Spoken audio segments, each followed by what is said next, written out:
बलूचिस्तान की बेटी, पाकिस्तान की बेटी, आपकी बेटी आपको सलाम पेश करती है और ये ख्वाहिश रखती है कि वो वहाँ पे आके आपसे मिले, क्योंकि बड़ी जिद्दोजहद के बाद मैं यहाँ तक पहुँची हूँ और मैं ये एजाज़ हासिल करना चाहती हूँ कि मैं आपसे पर्सनली मिल सकूँ। Thank you so much. Prime minister आपको एक्नॉलेज करते हैं। दुरजान बीबी बलोचिस्तान की बेटी, पाकिस्तान की बेटी। प्राइम मिनिस्टर साहब बेटी को रिकॉग्नाइज कर रहे हैं आपकी भरपूर तालियों में खातीन और हज़रात। और लेडीज एंड जेंटलमैन, वजीर आजम ने बलोचिस्तान की बेटी को वजीर आजम की कुर्सी पर बिठा दिया। खातीन और हज़रात, standing ovation,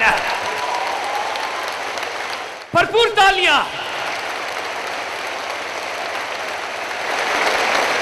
ladies and gentleman, ये है वो विजन, छू लो आसमां क्योंकि तुम हो पाकिस्तान।